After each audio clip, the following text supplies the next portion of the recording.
Capcom's much anticipated remake of Resident Evil 3 has arrived. We just finished this game off and we're here today to tell you if it's worth it. What are we drinking today? We're drinking Almond Biscotti Retribution by Duclaw Brewing Company. It's a barrel-aged almond and chocolate imperial stout. And there ain't no boss when you're drinking claws. You know the drill. Make sure you hit that subscribe button and ring that bell icon so you never miss an upload. And sit back, relax, pour yourself a beer if you care to, and let's see if Resident Evil 3 is worth it. Yeah.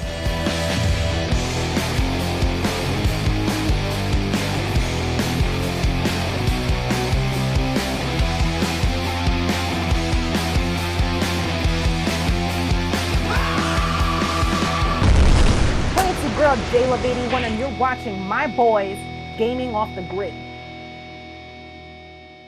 Alright, here we go. We have been on the hype train for this Resident Evil 3 remake ever since we played the Res 2 remake in 2019. Oh, the Res 2 remake was incredible. It was a contender for Game of the Year. It was such a great remake, and I think it set the bar for how remakes should be. Yeah. So I've been looking forward to this ever since they announced it. And going into this, the reviews and everything, I was like, ooh, I might be disappointed by this. Yeah. I was kind of worried. But then when we played it, I was like, this is badass. Yeah. This is fun. I was really enjoying it. So I think the issue, you mentioned that Res 2 set the bar very, very high. I think that is probably the reason for the negativity you've seen out there in the reviews, because this game, for what it's worth, it holds its own water. It's a great experience. It's an awesome remake. Does it deviate a little bit from the feel and the texture and the aesthetic from Resident Evil 3 Nemesis, the original? For sure. It absolutely does. But there's still a reason to get amped to play this game, and I think it's a great game for folks who haven't played the original Resident Evil games. Which is me. Yeah. This is my first time ever playing Resident Evil 3, so all this was new to me, and I was like, the entire time I was like, dude, this is awesome. This is so cool. So if you don't know, here's basically the main story. You play as Jill Valentine / Carlos. You mostly play as Jill, but it's kind of cool how you can switch back and forth. And you basically have to take down Nemesis. That's the main bad guy. It's the outbreak of the T virus. Yeah. So there's zombies everywhere. It's a typical survival horror game. And this is a weird time and space in the timeline for Resident Evil, because this is kind of a simultaneous prequel and sequel to Resident Evil 2, because there's some events that are happening at the same time. Yes. There's some things that are like slightly before you got to this building and they were just there, or you get to a building and they had just like left. Yeah, so it's kind of a weird space. It's really cool because when we were playing it, I noticed, like when we went to the Raccoon City Police Department, I was like, dude, I know where everything's at because of Resident Evil 2. Yeah. So it's really cool how the stories kind of tie together, but it's also kind of confusing how it takes place at the same time. But we're not here to talk about the storyline of Resident Evil. We're here to talk about Resident Evil 3, the remake. So a lot of people were complaining that this is a short game. I will agree that it is short, but it's about 6 to 8 hours, so it's not terribly short. I think if we were to play through it again, like right now, I bet we could get through it 3.5 to 4. There was a lot of exploration. In these type of games, we try leaving no stones unturned. Yeah, because ammo, health, everything. Yeah, so the resource management in these games, it holds true. Just like in Res 2, maybe not as much so in Res 2. Yeah, I feel like in this game, they give you plenty of opportunity for ammo, for health. The only time I was really struggling with that kind of stuff was boss fights, but once you know what you need, you kind of are just ready to go, Some of that could be because we are just kind of used to playing, because we played Res 2 not all that long ago, but for what it's worth, I didn't feel the pressure. This game doesn't seem to be as dependent on resource management and puzzles, as much as it's more of like an action-based, frantic take, but it's still in the same universe. Yes, it's really weird. So this game is a lot more action-based, there's a lot more fighting, there's a lot more zombies, there's a dodge juke mechanic, which is kind of tough to get because you have to be dialed in. But once you do, it's nice. It's really cool. And then like if you go into like aiming mode at the right time of dodging, it's like a quick dodge. It's really cool. The controls are different, but it's still like the same universe and still the basic controls of Res 2, so you don't really have to relearn the game. I do wish there were more puzzles though, because there was only a couple puzzles here and there and they felt easier. Like all the combinations, all like the locks and stuff were easy to find. That was kind of something, when you go like into the police station and the office for the officers, we wanted to go through the desks and look for that type of stuff. Survival horror games, I love reading every page of something, hoping to find that nugget. This stuff wasn't as buried. It was more kind of in your face. There was even a picture you got that said what floor the thing was on. It was a picture of the lock and said what save it went to. So I feel like this game is a lot more linear, and it kind of just was like, this is the direction you're going, instead of like, open world discovery. And I don't think we might have missed a few things here and there, but I think we uncovered most things. Yeah, and in 6 hours. Yeah, so that's, going back and... So there's something about this game, I've heard people say the replay value isn't there because in Resident Evil 2, you can play as Leon or and Claire, yeah. It's basically the Jill Valentine story, and then you get a little bit of Carlos in there, and that's about it. With the exception of the Resistance mode. Yes, so this is a new mode they're adding to Resident Evil 3 The Remake, and that is an online mode. Yeah. And it's kind of cool how they did that. We played it for a little bit, and it's intense and really fun. The controls are slightly different than the Resident Evil story mode, but here's the issue with it. The barrier of entry for this game mode, I think, is really high. There's so many things you can do, and it's just kind of overwhelming. You know? I think it's really fun. It has kind of a thread through it that kind of reminds me of Friday the 13th online. But to your point, I do feel like the learning curve, it's not just a jump in and, hey, I know what I'm doing. There's a tutorial, which I think is very valuable. It's 4v1, and it's the mastermind versus 4 survivors. Yes. So the survivors have to escape. The mastermind's trying to prevent it. So they're 5-minute rounds, but you get extra time if you do things good, and then if you do things bad, your time goes down. So when we played it, one of the matches was like 17 minutes, even though you start with 5. We kept adding time. The idea is, can you get yourself through the mastermind's maze, basically, of chaos and zombies and whatever other traps they set without dying and escape. And it's really cool because there's nods to all the other Resident Evil games in this game mode. So like if you're the mastermind, one of like the ultimate skills is he sends in the Tyrant from Resident Evil 2. I think it's a step in the right direction. I think if you're a hardcore Resident Evil fan, I think you'll find some really good time and fun there. But if you're not playing with other people that want to invest that type of time into that game mode, it might not be as fun as it could be. Yes. I think it's pretty complex. One thing that I do want to bring up, going back to the main story mode, is the visuals and the graphics are really good. I mean, there were a couple places here and there where the refresh rate wasn't as great. Yeah, there was a floor issue in the police station. In the police department. But other than that, the colors, the way the fire's going, it just looked really cool. It was very cinematic. All the cutscenes were really cool. It was just a really well-told story. I was captivated the entire time. And not to be super cynical, but I would say there's a legacy problem that persists from Res 2 to Res 3, and we love Res 2.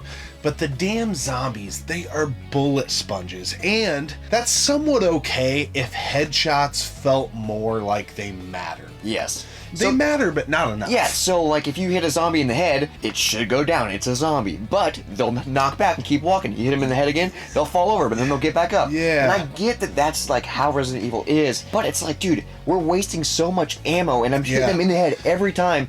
And I do get, like, the further you get in the game, the stronger the zombies get, and they evolve, and you have to use better weapons. Which is fine. I get that. Yeah. But the main zombies that are there the entire time, it takes freaking 4 headshots to kill them. Another thing I want to bring up, too, is in Res 2, if you shot the kneecap, they would fall, and their leg would be broken. You shoot them in the kneecap in this game, they keep walking. Like, the limbs don't come off in this version, which is weird because they use the same engine. Yeah, I just, the main thing for me is, like, if you shoot a zombie in the head in the modern day zombie game, you should be able to get it to pop, especially if you do it with the shotgun. Yes. Pow! I'm okay with the body being a bullet sponge.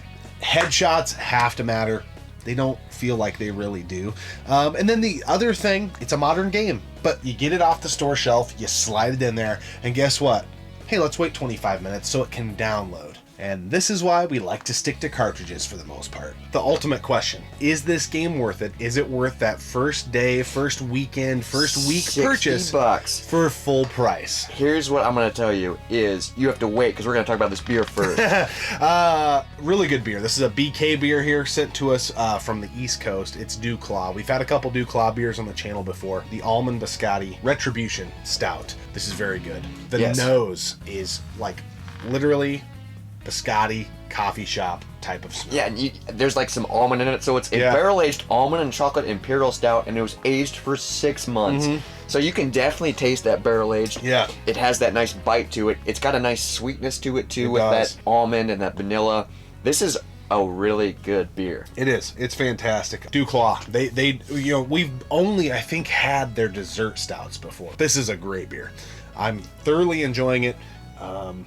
It's going to be hard to unseat this for Beer of the Month in April. Yes, but we'll see. It's up there. And speaking of things of the month, is Resident Evil 3 Remake worth its full price?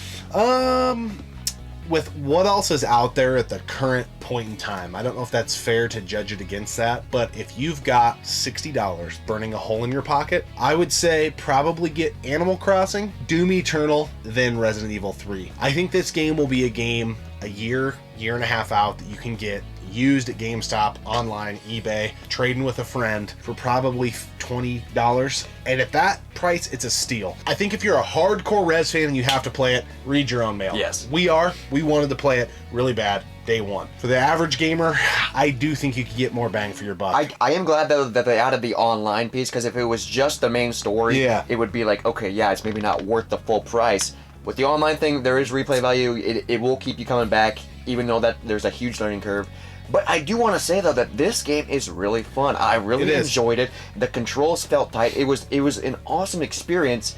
But for that full $60, day one where you can beat it in one night, it's hard to say. Yeah. I still love it. It's still a great game. I do think the negative reviews for this game, a lot of it is unwarranted. I think a lot of it is because the bar was set by Rez 2, which I will admit, I do think is a better representation of the original game than this one is. Ever so slightly. This game does a very good job, and it's going to get your Resident Evil fix for sure, but it's kind of so much like the Rez 2 remake that it's like, okay, we've been here, done that type of deal. It didn't really take it to that next level. Which I don't know how they could take it to the next level. You know, it was different. It was more action-y. There was definitely a lot more jump scares. Like, I screamed a couple times. There was a lot, yeah. And so that was kind of cool. The original game, I felt like Nemesis was a little more menacing than he was in this game. He does provide a ton of like, holy shit, here he is. Oh my gosh. Yeah, what are we gonna do? Yeah, but there was a lot of like, you're walking in, you break a box and a zombie comes up, you know, that type like of stuff. open a locker trying to loot and a zombie's in there. Like, that's,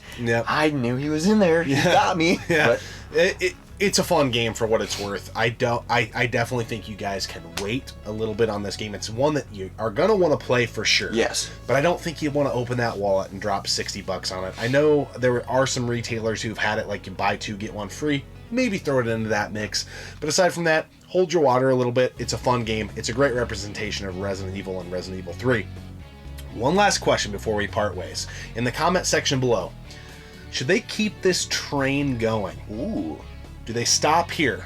I know it's about time for a new Resident Evil, but do they remake any other games? So we've got HD remasters of most of the games in this series, but do they remake 1? That'd be cool. 0? Code Veronica? Ooh. Res 4? Is that getting too far along the line? Does Res 4 need a remake? I think the game's perfect. I think the games that you discuss is 1, Code Veronica, 0. Yeah. I think that'd be sweet. I think I think it would bring the game to new light, to new audience, to a new audience. I think if they do it, I think they need to press pause and wait a few years. And they don't beat a dead horse. Yeah. Let's get it. Let's wait. Let's get next gen out and maybe bring 1 or 2 back 3-4 years down the line. Or maybe bring a new one in the series before you start bringing. I think that's a good point. I think let's get the next one in the series, then next gen. Let's look at maybe a couple remakes on PS5. But lately, dude, Capcom's been on fire with all these new releases. Capcom has been crushing it, and they've kind of risen out of the grave. Yes, they have. They've risen from pun intended. And I just want to say before we go, I think I'm in love with Jill. She's a badass. She's a badass. I think he wants her to be his Valentine. We always appreciate you guys tuning in and subscribing to the channel. Keep gaming, keep drinking. We'll see you next time right here on Gaming Off the Grid. Boom, you see that? We press play at the same time. Sync your audio. It's going to be super easy. Sink or swim. Sweet nutty almond. I'll show you a nutty almond. Oh, yeah. This is a full-bodied. Look at my fucking nutty almond. Boing. Here it comes, coming in hot. Yeah, let's go. You know, we're gonna start things right now talking about Resident Evil 3. Yeah, and let's the Macho Man wants to do it. Dig it! You wanna talk about Resident Evil 3? The Macho Man says I will talk about WrestleMania 3. What are we drinking today? Today we're thinking about Jill Valentine. Oh, I meant today we're drinking Album. Just trying to be silly, but it didn't work. Oh, hey, Jill Valentine, will you be my Valentine? Hey, guys, welcome. I don't think I'm gonna do that.